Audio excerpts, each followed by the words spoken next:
The sound of rain against my apartment window had become my meditation.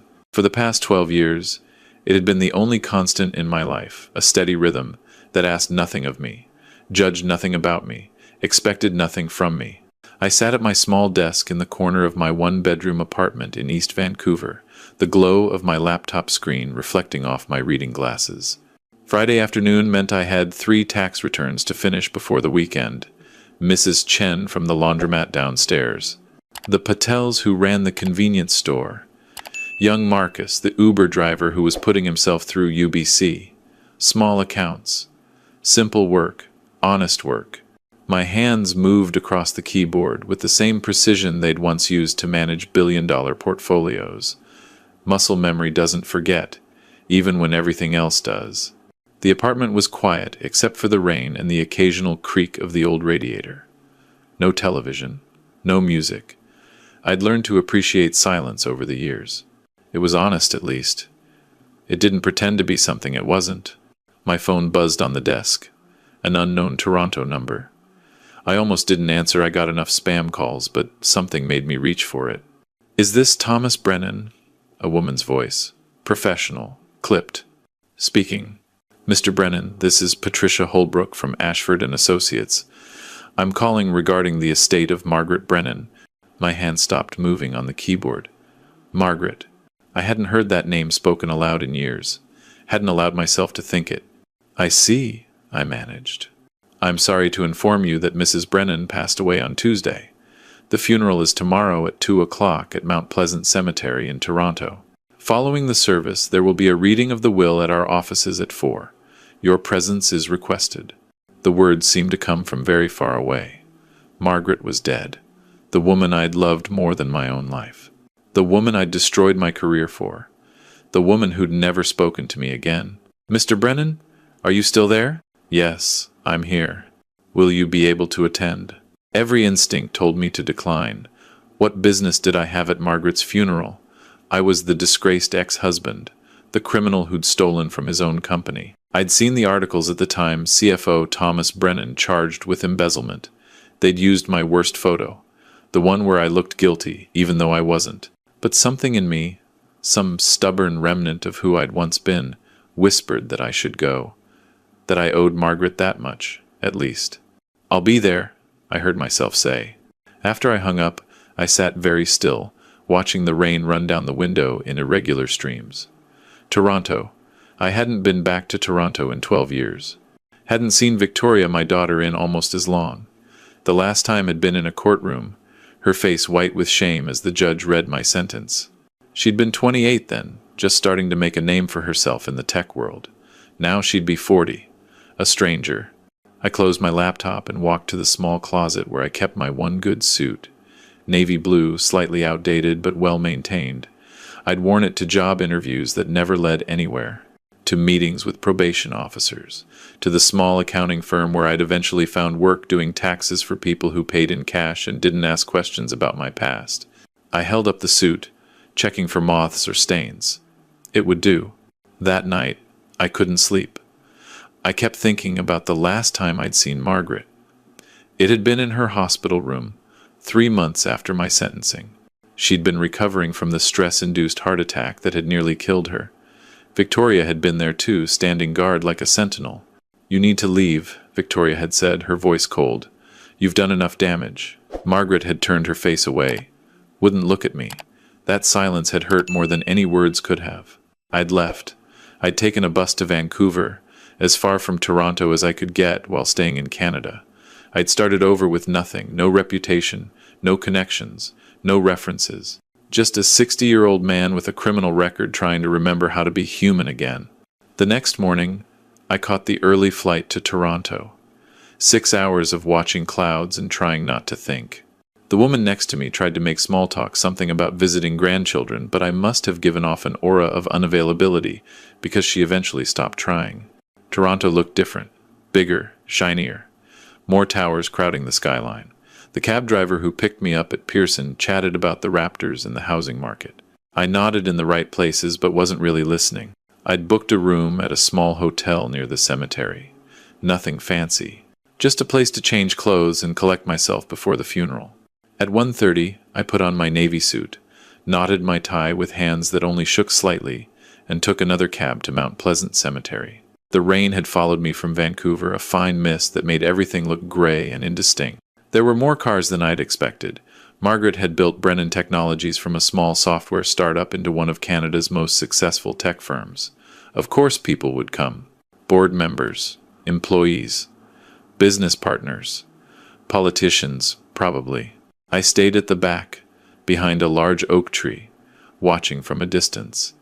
I could see the crowd gathered under a green canopy. Victoria stood at the front, her hair shorter than I remembered, wearing a black dress and heels that made her look every inch the CEO she'd become. She was flanked by two men in expensive suits, probably executives from the company. The service was brief. A minister said words about legacy and contribution. Someone from the company spoke about Margaret's vision and leadership. Victoria stood perfectly still through all of it, her face composed, professional. My daughter had learned to wear masks well. I didn't approach, didn't let myself be seen. When the service ended and people began filing back to their cars, I walked in the opposite direction, hands in my pockets, collar turned up against the mist. The law offices of Ashford and Associates occupied the top 3 floors of a glass tower in the financial district. I arrived early habit from my old life and waited in the lobby, watching well-dressed people hurry past with briefcases and phones pressed to their ears. At 3:50, I took the elevator to the 28th floor. The receptionist looked up when I approached. "Name, please?" "Thomas Brannan." Something flickered in her expression. Recognition? Distaste? She recovered quickly. "Conference room C. Down the hall, 3rd door on the right." The conference room was all glass and chrome, with a view that stretched across downtown Toronto to the lake beyond. A long mahogany table dominated the center, surrounded by leather chairs. Several people were already seated, faces I half recognized from Margaret's business world. They stopped talking when I entered. I took a seat near the door, away from the main group. The chair was uncomfortable, or maybe that was just me. I folded my hands on the table and waited. Victoria arrived exactly at 4 o'clock. She moved with the same purposeful stride Margaret had once had, all business, all control. She walked directly to the head of the table, the seat that had probably been her mother's during board meetings, and sat down without looking around. Then she saw me. For just a moment, her composure cracked, her eyes widened slightly, and color drained from her face. Then the mask came back, harder than before. "What are you doing here?" Her voice carried across the room, sharp enough to cut. "I was invited," I said quietly, "by Mrs. Holbrook. This is family business. You gave up that right when you stole from Mom's company." Several people shifted uncomfortably. I kept my hands steady on the table, my voice calm. "I'm here because I was asked to be here." Victoria's jaw tightened, but before she could respond, the door opened and Patricia Holbrook entered. She was younger than she'd sounded on the phone, maybe mid-40s, with gray-streaked hair pulled back in a bun and glasses perched on her nose. She carried a leather portfolio and moved with quiet authority. "Good afternoon, everyone. Thank you for coming. I'm Patricia Holbrook, senior partner at Ashford and Associates, and I had the honor of being Mrs. Brennan's estate attorney for the past 15 years. She took a seat at the table, positioning herself between Victoria and me. "I know this is a difficult time, so I'll try to be as efficient as possible." She opened her portfolio and withdrew a thick document bound in dark blue covers. The last will and testament of Margaret Elizabeth Brennan, executed on March 15th, 2024.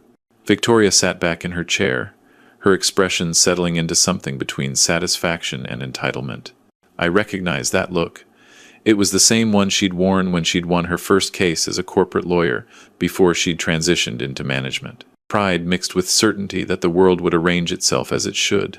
"Before we begin with the specific bequests," Mrs. Holbrook continued, "I want to read Mrs. Brennan's opening statement." She was quite insistent that this be read aloud, in full, before anything else. She adjusted her glasses and began to read in a clear, professional voice. "To those gathered here, if you are hearing this, then I am gone, and it's time for certain truths to be told. I have lived my life with many regrets, but perhaps none greater than my silence. I built a company, created jobs, made money. These things seemed important at the time. But I also destroyed a good man's life to protect my business, and I let my daughter grow up believing lies because the truth was inconvenient. This will is my attempt, inadequate as it may be, to finally set the record straight. The room had gone very quiet. Victoria's expression had shifted from confident to confused. Mrs. Holbrook continued reading. Thomas Brennan did not embezzle money from Brennan Technologies. I know this because I did. The words hung in the air like smoke. Someone gasped. Victoria's face had gone white. In 2012, Mrs. Holbrook read, our company was on the verge of collapse. We'd overextended on 3 major projects, and our cash flow was critical. I made the decision to redirect funds from our pension accounts temporarily, I told myself, to keep us afloat. It was illegal. It was wrong. And it was all my doing. Thomas discovered what I'd done during a routine audit. He confronted me, threatened to go to the authorities. I begged him not to, not for my sake, but for Victoria's. She'd just joined the company. Any scandal would destroy her career before it even began. Thomas loved his daughter more than anything. So he made me an offer. He would take responsibility for the missing funds.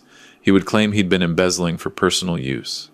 In exchange, I would ensure Victoria's future at the company, would groom her to eventually take over, would protect her from the fallout. I agreed. I let him sacrifice himself, his reputation, his entire life. I told myself it was for Victoria, for the company, for the hundreds of employees who depended on us. But really, it was cowardice. Thomas went to prison for crimes I committed. He lost his license, his career, his family, and I said nothing. I built my empire on his silence. Mrs. Holbrook paused, took a sip of water from the glass at her elbow. Victoria sat frozen, her hands gripping the edge of the table so hard her knuckles had turned white. The other people in the room weren't looking at me anymore. They were looking at her. I'm not seeking absolution, Mrs. Holbrook continued reading. There is none for what I've done, but the truth deserves to be known. Thomas Brennan is innocent of the charges brought against him. He is innocent of everything except loving his daughter too much. This will is my confession and my penance. Mrs. Holbrook set down the first page and picked up the next. Now for the specific bequests. To my executive team at Brennan Technologies, David Chen, Susan Martinez, and Robert Liu, I leave a collective bonus of $5 million to be divided equally in recognition of your years of service and loyalty. She continued down the list. Generous gifts to charities, scholarship funds in Margaret's parents' names, the company penthouse to David Chen, who'd apparently been Margaret's second-in-command for years. Then, to my daughter, Victoria Elizabeth Brennan. Victoria straightened slightly, her eyes fixed on Mrs. Holbrook's face. Victoria, you are my greatest achievement and my greatest failure. I gave you every opportunity, every advantage, every chance to succeed. But I also taught you to value success over integrity, appearances over truth. I hope someday you can forgive me for that. I leave you the sum of $25, $1 for each year you've worked at Brennan Technologies, and the following message. Money you didn't earn corrupts. Leadership you haven't learned destroys. Start again, as your father once did, and maybe you'll become the person you were meant to be. The silence that followed was absolute. Victoria's face had moved through several shades of white to something approaching gray. Her mouth opened, closed, opened again. No words came out. The remainder of my estate, Mrs. Holbrook read, her voice steady and clear, including all shares of Brennan Technologies, all properties, all investment accounts, all intellectual property rights, and all other assets totaling approximately $185 million. I leave to my former husband, Thomas Brennan, the only truly honest man I ever knew. The room erupted. Not loudly, we were Canadians, after all, and even shock was polite, but erupted nonetheless. Murmurs, exclamations, the scraping of chairs as people turned to look at me. I sat very still, my hands still folded on the table, and felt nothing. Or perhaps I felt too much, and it all canceled out to numbness. There's more, Mrs. Holbrook said, raising her voice slightly. The room quieted again. Mrs. Brennan left specific instructions. Mr. Brennan, this is addressed directly to you. She withdrew a smaller envelope from her portfolio, cream-colored and sealed with wax. She slid it across the table to me. My name was written on the front in Margaret's distinctive handwriting, all precise angles and strong lines. She asked that you read this privately, Mrs. Holbrook said, but the rest pertains to the estate management, which I should explain now. She went on talking about trusts and tax implications and transfer procedures, but I wasn't listening anymore. I was staring at the envelope, at Margaret's handwriting, at the ghost of her hand moving across the paper. When had she written this? How long had she carried these words around, waiting for the right time to speak them? Victoria stood abruptly, her chair screeching against the floor. "This is insane! She wasn't in her right mind. I'll contest this. Mrs. Brennan was thoroughly evaluated by 3 separate physicians in the months before her death, Mrs. Holbrook said calmly. All certified that she was of sound mind and body when she executed this will. She anticipated challenges and took appropriate precautions. The will is ironclad. He stole from us. Victoria's voice had risen, lost its professional polish. She pointed at me, her hand shaking. He admitted it. He went to prison. He took a plea deal to protect you, Mrs. Holbrook said quietly, as your mother just explained. No. Victoria shook her head, her hair coming loose from its neat bun. No, that's not. He wouldn't. She looked at me then, really looked at me for the first time since I'd entered the room. I saw her taking in my outdated suit, my worn shoes, my lined face and gray hair. Saw her trying to reconcile this image with whatever she'd built up in her mind over the years, the criminal father, the betrayer, the selfish man who'd destroyed everything for money. Did you? She asked, her voice barely above a whisper. Did you really take the fall for her? I met her eyes, Margaret's eyes, the same deep brown, and nodded once. Yes. But why? Why would you do that? Because you were my daughter, I said simply. And I loved you. The past tense hung between us like an accusation. Because I had loved her. Past tense. The girl I'd pushed on swings and helped with homework and taught to ride a bike. But that girl was gone. This woman standing before me, trembling with rage and confusion, was a stranger. Victoria's face crumpled. For just a moment, I saw the girl she'd been uncertain, vulnerable, scared. Then she turned and walked out of the conference room, her heels clicking rapidly against the marble floor. The door closed behind her with a soft click. The other executives began gathering their things, murmuring excuses and condolences.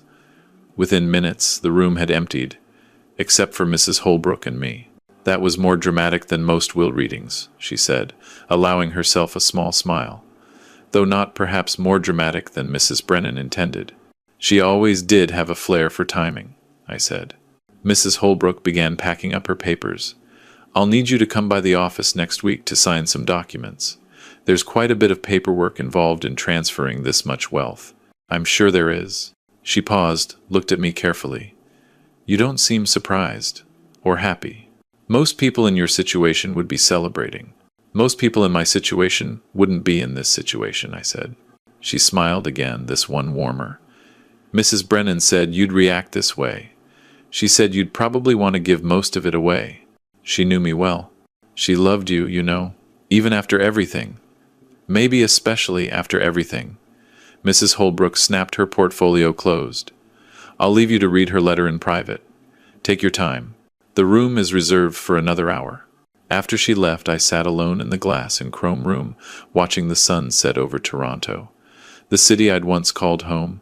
The city where I'd had a career, a family, a life. All gone now, scattered like ashes on the wind. I picked up the envelope, felt the weight of it in my hands. Part of me didn't want to open it, didn't want to hear Margaret's voice again, even through written words. Didn't want to feel anything at all.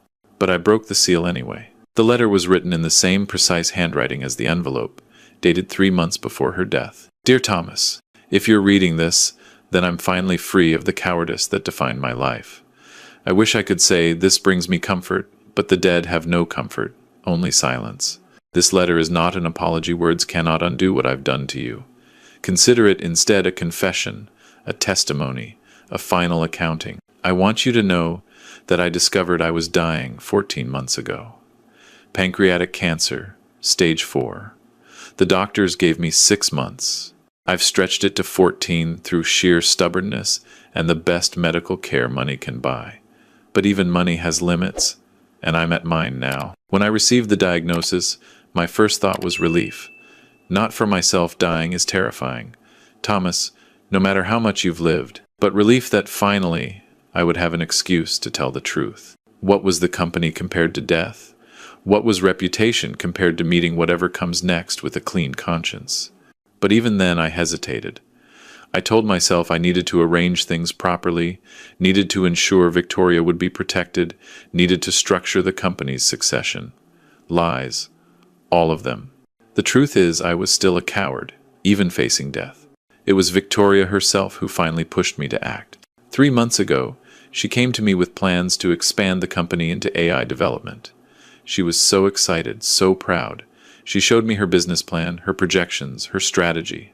It was brilliant work. She's always been brilliant, but there was something missing, some core of integrity that should have been there. What if the technology gets misused? I asked her. What if it harms people?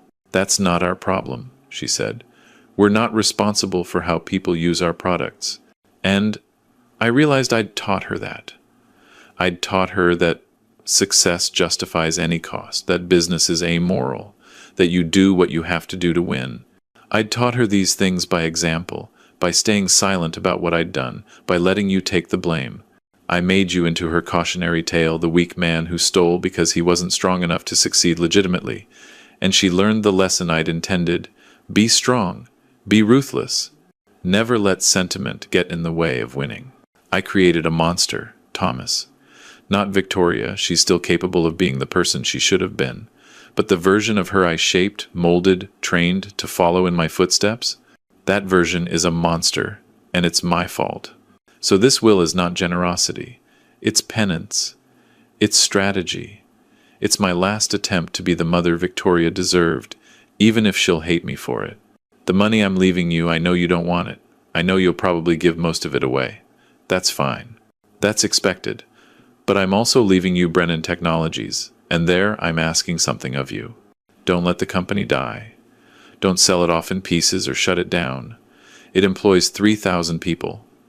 It provides healthcare, pensions, opportunities. Those people are innocent of my crimes and yours. They deserve better than to be casualties of our war with ourselves. But also don't let Victoria have it. Not yet. Not until she's earned it. Not until she understands what leadership actually means. Run it if you can. Hire someone to run it if you can't. Structure it however you need to. But please, Thomas, make it something worth inheriting. Make it a place where integrity matters, where people matter, where success is measured by more than profit margins. Make it what it should have been from the beginning. If Victoria ever becomes the person she should be, the person I should have raised her to be, then give it to her. But only then. That's all I ask. I've also included documentation of my crimes. Original bank statements, emails, memos, everything proving what I did. Give it to the authorities if you want. Clear your name officially. You've earned that right. Or keep it private and let the truth exist in the will. That's your choice. I don't know if there's an afterlife, Thomas. I don't know if I'll be judged for what I've done. But if there is, and if I am, I hope whoever's doing the judging takes into account that I loved our daughter. I loved her so much I was willing to destroy a good man to protect her. That love was selfish. That love was cowardice. That love caused irreparable harm. But it was love. I'm sorry. Those words are inadequate, I know. Sorry can't give you back 12 years. Sorry can't restore your reputation. Sorry can't rebuild your relationship with Victoria. Sorry is just a word. But it's all I have left to give you, along with money you don't want and a company you never asked for. Use them better than I did. Margaret. I read the letter 3 times, then folded it carefully and put it back in the envelope. My hands weren't shaking. My eyes weren't wet. I felt strangely calm, like I'd finally reached the end of a very long journey and found nothing there but air. Margaret was dead. The truth was out. Victoria knew what I'd done, what her mother had done. And I was suddenly, absurdly, impossibly wealthy. None of it felt real. I stood up, picked up the envelope, and walked to the window. The sun had fully set now, and Toronto's lights were beginning to shine like stars scattered across the ground. Somewhere in this city was the girl I'd once pushed on swings, the daughter I'd gone to prison for, the stranger who'd walked out of this room an hour ago with her whole world shattered. I should have felt triumph, should have felt vindicated, should have felt something other than this vast, empty tiredness. But all I felt was tired. The next week passed in a blur of paperwork and lawyers and accountants. Mrs. Holbrook was efficient within 5 days. I had access to accounts containing more money than I could spend in 10 lifetimes. Within 7 days, I had a majority stake in Brennan Technologies and a board meeting scheduled to introduce myself as the new owner. Victoria didn't contact me. I didn't contact her. We orbited each other like binary stars, too much history to collide, too much gravity to escape. On Thursday, I met with the executive team at Brennan Technologies. They were polite, professional, and clearly terrified. The disgraced ex-CFO had just become their boss. The man who'd supposedly embezzled from the company now owned it.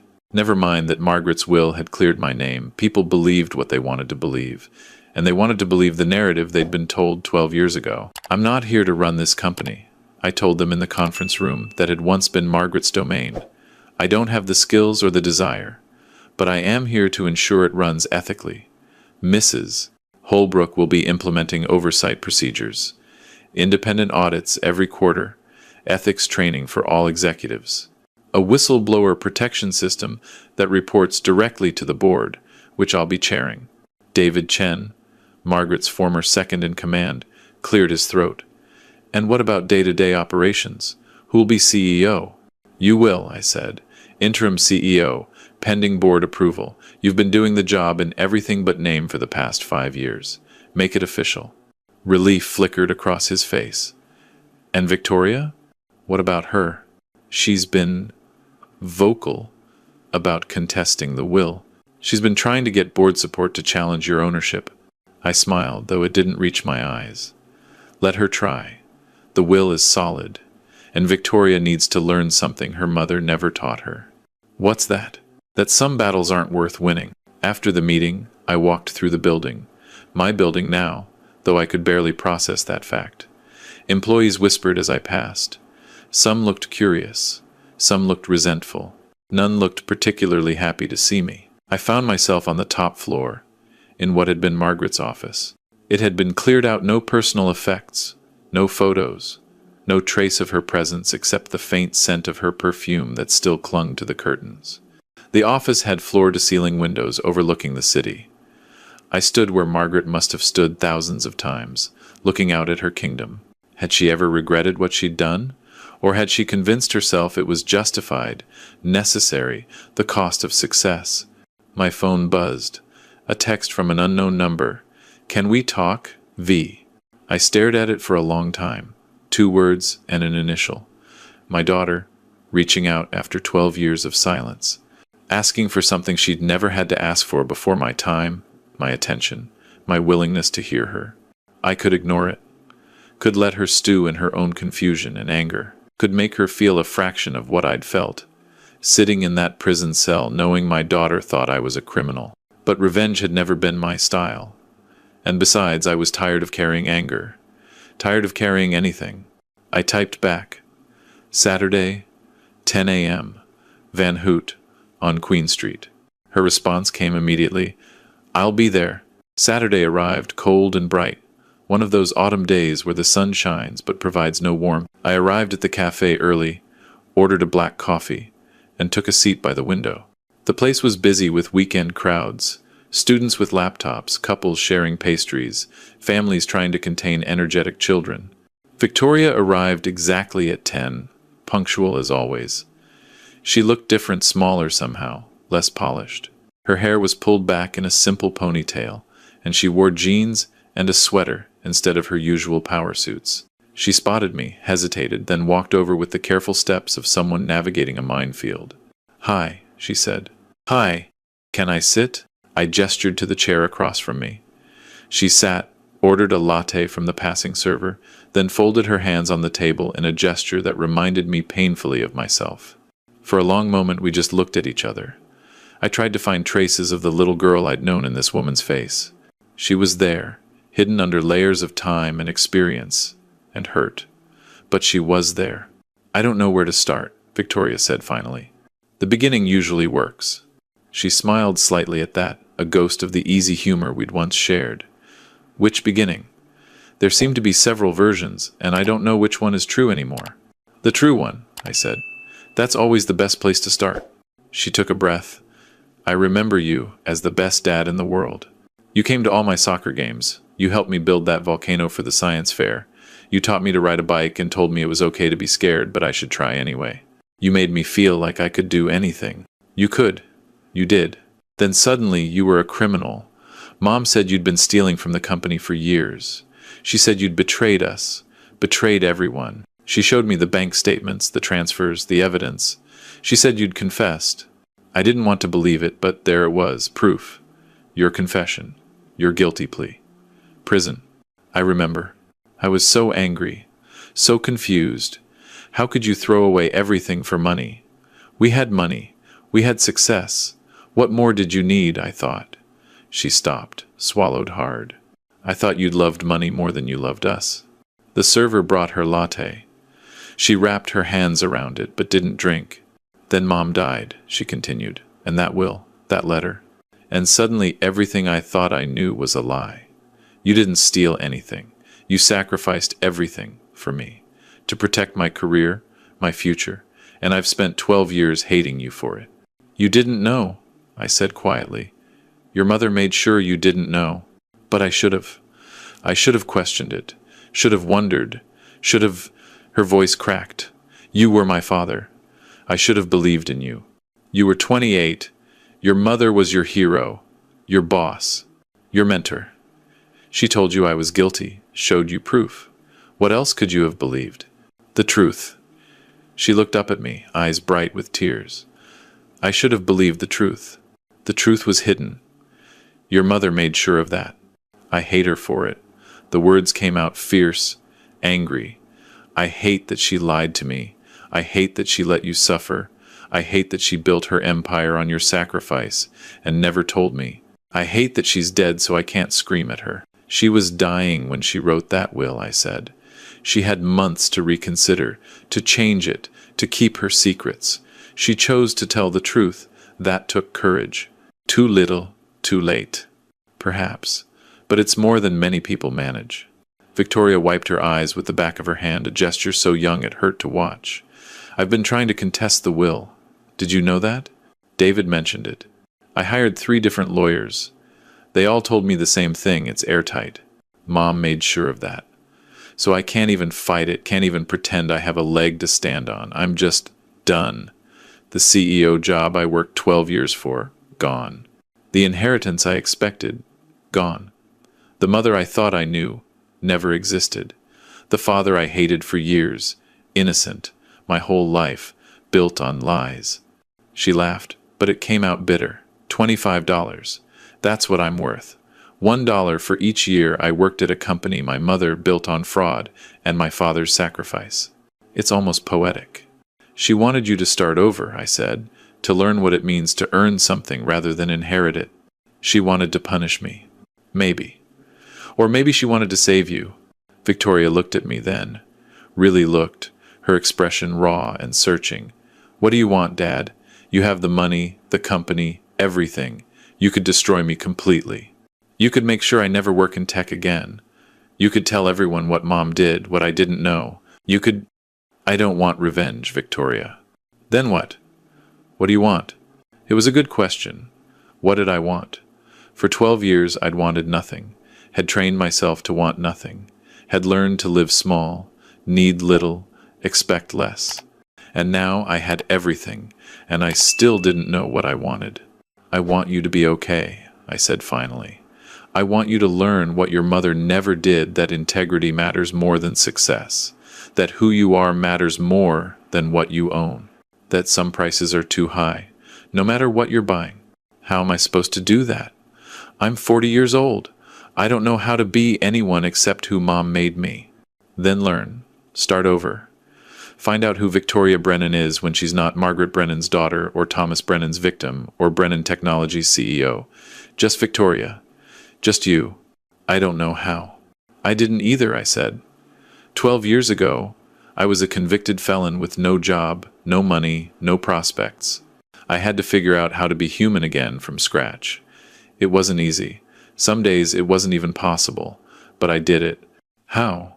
By accepting that the old life was gone, that I couldn't get it back and shouldn't want to. By finding value in small things, Mrs. Chen's gratitude when I saved her $40 on her taxes. The Patel's invitation to their daughter's wedding.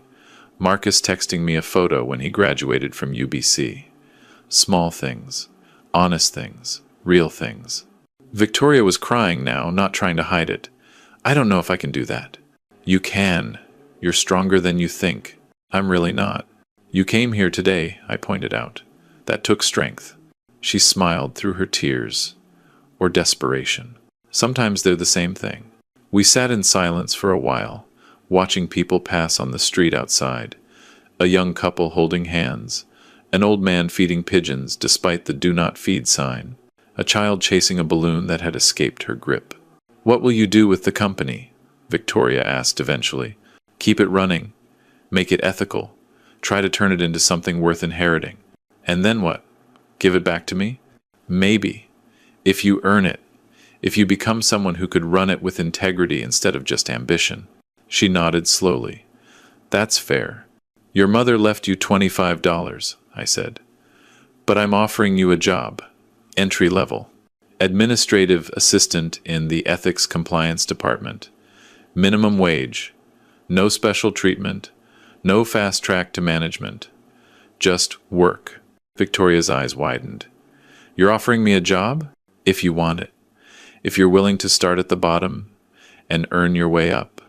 If you can handle taking orders from people who used to report to you. If you can learn to value the work more than the title. That's humiliating. Yes. Everyone will know.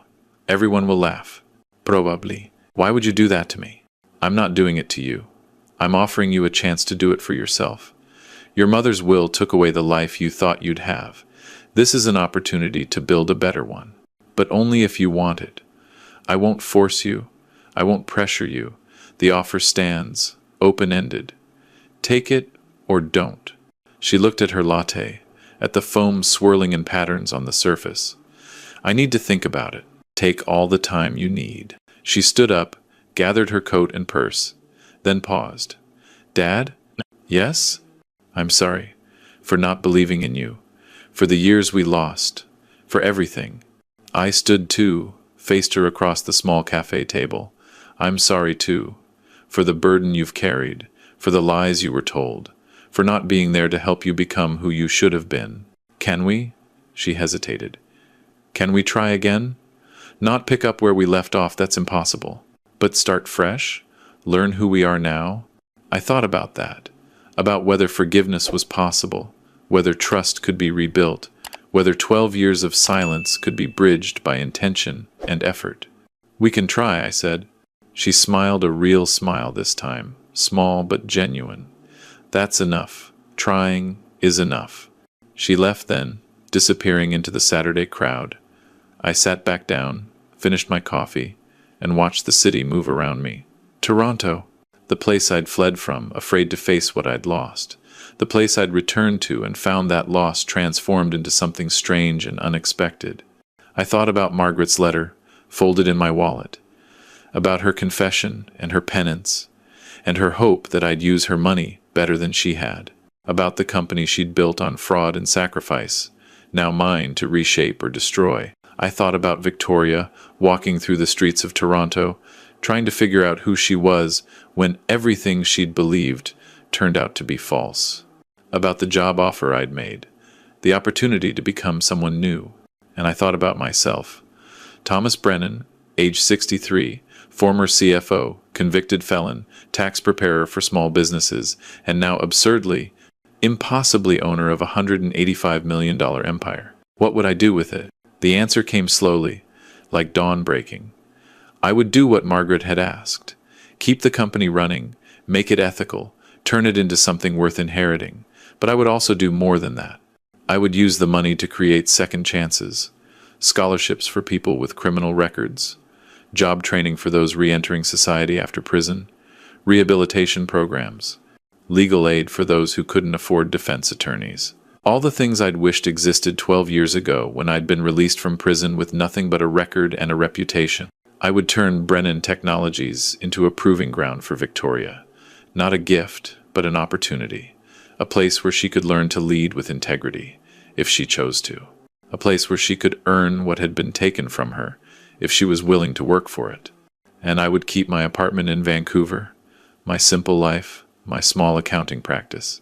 Because those things were real in a way wealth never could be. They were earned, chosen, lived. They were mine in a way inherited money never would be. The check I'd write Victoria for her first paycheck would be worth more than any inheritance.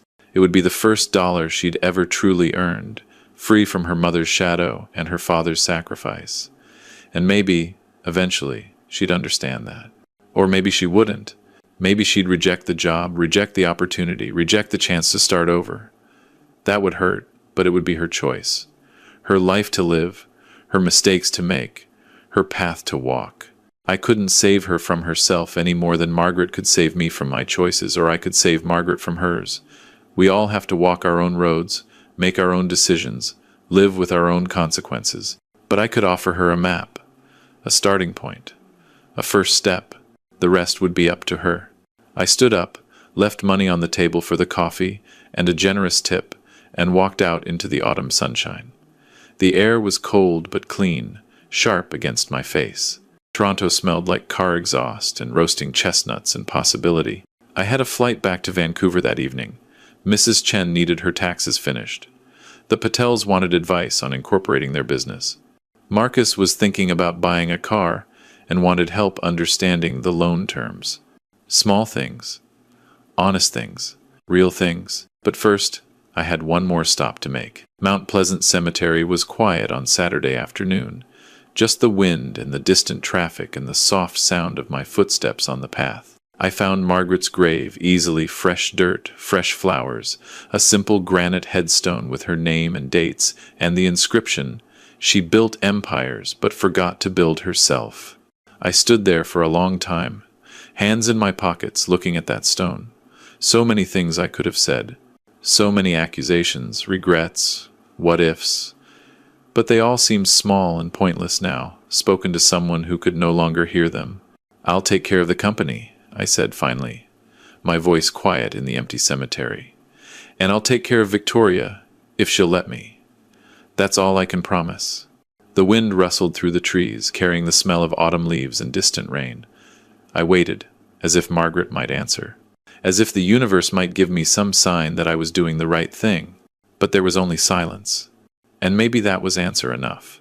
I turned and walked back toward the cemetery gates, toward the cab that would take me to the airport, toward the simple apartment in Vancouver where my life waited, small and honest and real. Behind me, Margaret's grave stood silent in the autumn sun, holding secrets that no longer mattered, truths that had finally been told, and a legacy that I would spend the rest of my life trying to redeem. Not for her, not even for Victoria, but for myself.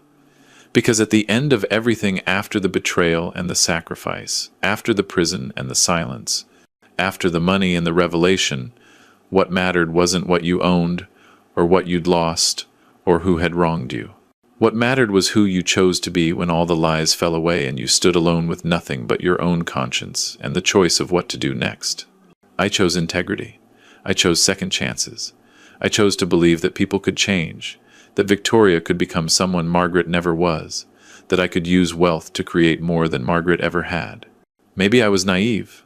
Maybe I was foolish. Maybe 12 years of living small had made me soft, unable to understand the cutthroat world I was stepping back into.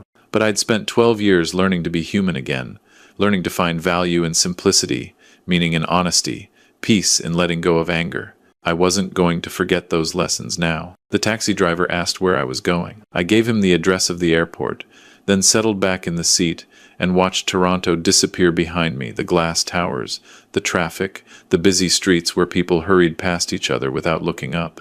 My phone buzzed, a text from Victoria. "I've been thinking about that job offer. Can I have the weekend to decide?" I typed back, "Take as long as you need. The offer doesn't expire." 3 dots appeared, showing she was typing. They disappeared. Appeared again, disappeared. Finally, a message came through.